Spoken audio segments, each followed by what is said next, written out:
Olá, bom dia, meus caros irmãos e irmãs, queridos devotos e devotas de Santo Antônio, paz e bem. Estamos hoje iniciando uma nova semana. Que essa semana seja para vocês plena, seja uma semana de alegria, de realizações, que seja uma semana também de grandes motivações, desse desejo de sempre mais aprofundar o encontro com o Senhor.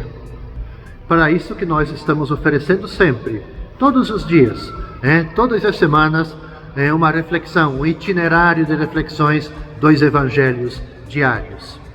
Ao iniciarmos essa nossa nova semana, a 14ª semana do tempo comum, a gente então reza, medita nos nossos corações e mentes com o Evangelho de Mateus, capítulo 9, versículos de 18 até 26. Enquanto Jesus estava falando, um chefe aproximou-se, inclinou-se profundamente diante dele e disse: "Minha filha acaba de morrer, mas vem, impõe a tua mão sobre ela, e ela viverá." Jesus levantou-se e o seguiu junto com os seus discípulos. Nisto, uma mulher que sofria de hemorragia há 12 anos, veio por trás dele e tocou a barra do seu manto. Ela pensava consigo: "Se eu conseguir ao menos tocar no manto dele, vou ficar curada." Jesus voltou-se e, ao vê-la, disse: "Coragem, coragem, filha, tua fé te salvou." E a mulher ficou curada a partir daquele instante. Chegando à casa do chefe, Jesus viu os tocadores de flauta e a multidão alvoroçada e disse: "Retirai-vos, porque a menina não morreu, mas está dormindo." E começaram a caçoar dele. Quando a multidão foi afastada, Jesus entrou, tomou a menina pela mão e ela se levantou. Essa notícia espalhou-se por toda aquela região. Veja, caros irmãos e irmãs, nós estamos presenciando uma atividade intensa de Jesus, de curas, de cuidado, de compaixão, de misericórdia para com as pessoas. Esse mesmo fato é narrado também no Evangelho de Marcos, lá no capítulo 5, de uma forma assim mais detalhada. O evangelista Mateus, essa narração que acabamos de escutar, simplifica bastante o relato e simplesmente diz que o pai da menina já sabia que ela estava morta, mas ao mesmo tempo, de qualquer forma, foi até Jesus, demonstrou tal fé na pessoa dele que obteve o milagre. O mesmo é destacado na fé da mulher hemorrágica. Jesus ele percebe a fé do pai da menina defunta. Se levanta e vai junto com ele. Pelo caminho, elogia a fé da mulher que era considerada impura. A fé em Jesus, demonstrada pelo pai e pela mulher doente, faz com que a lei da pureza ela seja superada. Por que eu digo isso? Porque tocar em cadáveres e em mulher que sofria com hemorragia, com fluxos de sangue, tornava as pessoas impuras. E Jesus, ele como que transgride os costumes como constam lá na Torá, principalmente aquilo que consta no livro do Levítico. Então, essa atitude de Jesus traz uma nova realidade, na qual se inicia a comunidade de fé. Mas para que essa nova realidade, essa nova mentalidade, ela se inicie, se torne prática, para que isso aconteça, é preciso que se supere a velha lei. Aquilo que eu meditava na semana passada, aquela mentalidade de roupas e odres velhos. E que se coloque toda a fé em Jesus, o vinho novo. O chefe, líder judeu, que era o representante do Antigo Testamento, a roupa velha, o vinho velho, ele vem pedir a Jesus, que é a veste nova, o vinho novo, o que a velha lei não permitia, era proibido. Portanto, na comunidade de Mateus, se ensaia a passagem do antigo para o novo, pela fé em Jesus. Obviamente que o texto, então, passando para além desses detalhes que eu trago na reflexão, quero destacar esse elemento da fé. A gente só vai conseguir os objetivos, a cura, o bem-estar, com a fé. A fé. Mesmo que a nossa fé ela seja ainda pequenina, mas se a gente tem fé, tudo é possível. Portanto, a gente pode dizer que louváveis são a coragem e a fé da mulher enferma. Pela fé simples e profunda, ela fica livre da sua enfermidade. Ela quer ser curada, ela vai lá e toca em Jesus. Na casa do chefe, Jesus ele dispensa os curiosos e aqueles que estavam fazendo barulho, comuns e inúteis nessas circunstâncias. Por que isso? Porque Jesus, na sua ação curativa, Jesus não dá espetáculo. O que Jesus faz na sua ação curativa é demonstrar o poder de Deus e consolidar o seu reino. Na terça-feira, meus caros irmãos e irmãs, no dia 9 de julho, rezaremos, meditaremos com o evangelista Mateus, o capítulo 9, versículos de 32 até 38. Apresentaram a Jesus um homem mudo, que estava possuído pelo demônio. Quando o demônio foi expulso, o mudo começou a falar. As multidões ficaram admiradas e diziam: nunca se viu coisa igual em Israel. Os fariseus, porém, diziam: é pelo chefe dos demônios que ele expulsa os demônios. Jesus percorria todas as cidades e povoados, ensinando em suas sinagogas, pregando o evangelho do reino, curando todo tipo de doença e enfermidade. Vendo Jesus as multidões, compadeceu-se delas, porque estavam cansadas, estavam abatidas como ovelhas que não têm pastor. E então disse para os seus discípulos: a messe é grande, mas os trabalhadores são poucos. Pedi, pois, ao dono da messe que envie trabalhadores para a sua colheita.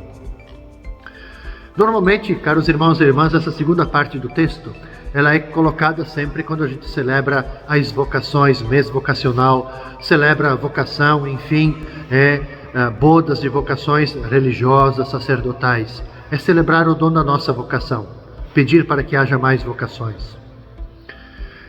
A gente, quando lê aquilo que vem antes e depois desse trecho, a gente diz assim, que aqui está um pequeno retrato, um pequeno recorte da atividade missionária de Jesus. A gente destaca nesse pequenino texto o seu ensinamento, a cura de toda doença, a compaixão pelas multidões que estão ali angustiadas e abandonadas e a constatação de que o trabalho pelo reino de Deus é imenso, tem muitos desafios, faltam operários. Portanto, é necessário pedir a Deus que envie trabalhadores para a sua colheita. Não obstante, o total empenho de Jesus em benefício da população enferma, pobre, oprimida, surgem, como sempre, os fariseus para insultá-lo, aqueles que não creem, que têm coração fechado. Diante da cura que Jesus faz, diz que o que ele faz, essa sua ação, é pelo poder dos demônios. É uma atribuição, obviamente, ofensiva e totalmente fora de contexto, descabida. Por quê? Porque é pelo poder de Deus que Jesus realiza as suas obras. E a maioria do povo sabe disso e manifesta essa sabedoria, porque o Evangelho diz que as multidões ficaram maravilhadas. Qual é? A gente tem que se perguntar, para cada um de nós, para você, para mim, enfim, qual é a nossa colaboração, qual é a sua, qual é a minha, para a gente fortalecer no mundo o reino de justiça e de paz. O centro do nosso texto, eu gosto sempre de frisar, que é aquele em que o evangelista Mateus ele capta como que o coração de Jesus que se enche de compaixão pela multidão cansada e abatida, como ovelhas, sem pastor, sem ninguém que as oriente, que as ajude. Encher-se de compaixão é a máxima, é a máxima manifestação dos sentimentos de Jesus e de Deus. Esse verbo, se compadecer, compaixão, ele expressa o amor materno de Jesus para conosco. Por que eu digo amor materno? Porque o nosso sofrimento toca Ele, até o ponto de o fazer compadecer-se, com sofrer, a gente diz assim, sofrer conosco, de carregar sobre si as dores nossas, no seu ministério de morte e ressurreição. E Jesus, o que ele faz? Ele convida os discípulos a rezar ao Pai para que suscite pessoas dispostas a segui-lo na tarefa da evangelização, semelhante ao trabalho da ceifa, pela sua urgência. Portanto, para nós também, esse evangelho ele tem uma clareza, ele tem um indicativo para a nossa missão. Se Jesus ele está tocado, se Jesus está compadecido pela situação por que passavam as pessoas, a nós, aqui está o direcionamento, o caminho. Diante das situações existenciais, enfim, porque passam as pessoas, a gente também tem que se sentir tocados, compadecidos, porque muitas dessas pessoas que estão ao nosso redor, elas também estão sozinhas, desorientadas, não tem ninguém por elas. E a gente tem que se perguntar, o que eu posso fazer? Em que eu posso ajudar? O que eu posso ser útil? Para amenizar a dor e o sofrimento, para restabelecer a vida e a dignidade de cada pessoa que se coloca no nosso caminho. Na quarta-feira, dia 10 de julho, vamos rezar, vamos meditar nos nossos corações com o evangelista Mateus, capítulo 10, versículos de 1 até 7. Jesus chamou os 12 discípulos e deu-lhes poder para expulsarem os espíritos maus e para curarem todo tipo de doença e enfermidade. Estes são os nomes dos 12 apóstolos. Primeiro, Simão, chamado Pedro, e André, o seu irmão. Tiago, filho de Zebedeu, e o seu irmão João. Filipe e Bartolomeu. Tomé e Mateus, o cobrador de impostos. Tiago, filho de Alfeu, e Tadeu. Simão, o zelota, e Judas Iscariotes, que foi o traidor de Jesus. E Jesus enviou esses 12 com as seguintes recomendações: não deveis ir aonde moram os pagãos, nem entrar nas cidades dos samaritanos. Ide antes as ovelhas perdidas da casa de Israel. Em vosso caminho anunciai, o reino dos céus está próximo. Eu falava, caros irmãos e irmãs, na meditação do Evangelho da terça, que Jesus ele também quer contar conosco.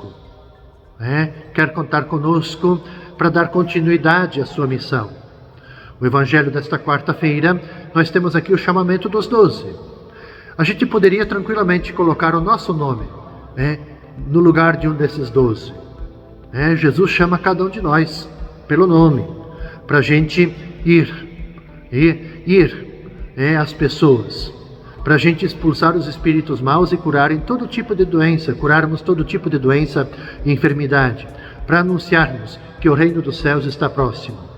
Essa é a nossa missão. Jesus, então, no Evangelho da quarta, ele chama, envia esses 12 discípulos para continuar sua missão. Obviamente que o 12 aqui é um número simbólico. Ele indica, evoca as antigas 12 tribos de Israel e indica que o novo povo de Deus está nascendo. O novo povo de Deus ele tem as características da universalidade que o número 12 significa. De diferentes culturas e condições sociais, os 12 formam o núcleo da comunidade de Jesus. Fraterna, solidária e aberta para anunciar o Evangelho por todo o mundo. E as tarefas de Jesus, elas são as dos apóstolos. É a minha, é a sua. Expulsar espíritos impuros, curar todo tipo de doença e enfermidade. E o que deve anunciar? Às vezes essa é a nossa pergunta. A gente é convidado às vezes para participarmos de alguma ação missionária. E a gente fica com aquela dúvida, será que eu tenho jeito? O que eu devo falar? O que eu devo anunciar? Está aqui a resposta no Evangelho. O que devemos anunciar? Que o reino de Deus está próximo. Isto é, está ao alcance de todos aqueles que têm o coração aberto, mente aberta, para o aceitarem, para o acolherem. E esse reino, ele está em contraste com os reinos deste mundo. Obviamente, fazendo referência, incluindo na época de Jesus, o Império Romano e as autoridades de Israel. Então, portador de vida, o reino de Deus, ele assume a justiça, sempre a favor daqueles que se encontram excluídos, daqueles que muitas vezes, assim como era no tempo de Jesus, mas também hoje, nosso tempo, aqueles que são colocados à margem, fora dos muros, aqueles que são invisibilizados. Então, o reino de Deus, ele tem que sempre assumir a perspectiva da justiça em favor dos pobres, dos marginalizados, daqueles que não têm ninguém por eles, que os defendam, que os cuidem. Essa é a nossa missão, anunciar que o reino de Deus está próximo, desde que as pessoas tenham o desejo de o acolherem, de o aceitarem. Com essa meditação, caros irmãos e irmãs, eu concluo o itinerário desta primeira parte desta 14ª semana do Tempo Comum. Desejo a cada um de vocês um bom início de semana, com as bênçãos, com os cuidados, com todo o bem-querer de Santo Antônio. Paz e bem.